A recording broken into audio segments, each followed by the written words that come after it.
From the Ford Sports Desk, KOMU8 Sports. Everywhere you look, it seems like there's an old gray-haired guy that just won't retire. In late-night television, it's Jay Leno. In Hollywood, it's Clint Eastwood. And in the NFL, it's Brett Favre. Affectionately referred to as Benedict Arnold by some, there was no disagreeing that Favre would set an NFL record on Sunday when his Minnesota Vikings hosted the Dallas Cowboys. Number 4 would become the oldest quarterback to start a postseason game at the ripe old age of 40. Tony Romo actually had a Brett Favre poster in his room while growing up as a child in Wisconsin, and on Sunday he would get to face his idol. Only problem for the Cowboys early on, it was vintage Favre. A 47-yard bomb to Sidney Rice, and the Vikings on top early 7-0.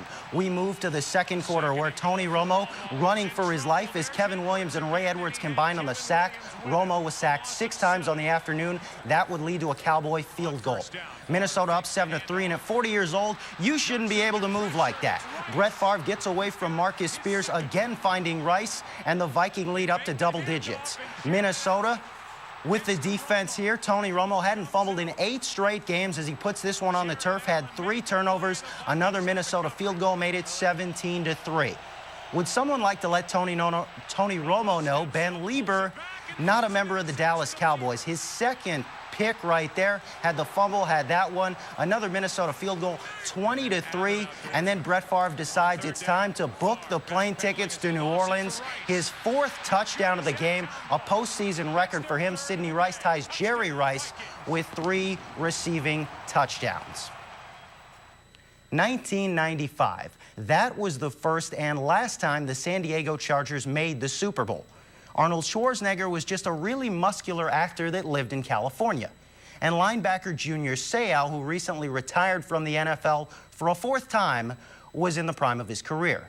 But Bolts fans will tell you that their team is a Super Bowl lock. San Diego has the longest winning streak in the NFL at 11, a quarterback that has thrown for more than 4,000 yards, and a running back that can do the electric glide. And there is no way the Jets could travel across the country and win with a rookie quarterback, right?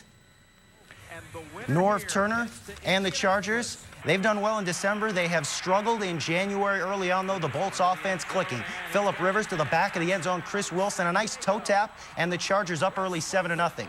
We fast forward to the 3rd quarter with the Chargers up 7-3. Rivers picked off by Jim Leonard. He'll return it to the 16-yard line, and the Jets would have great field position to start the 4th. But would they capitalize? The rookie quarterback, Mark Sanchez. Can we help you? No, just looking. Still looking.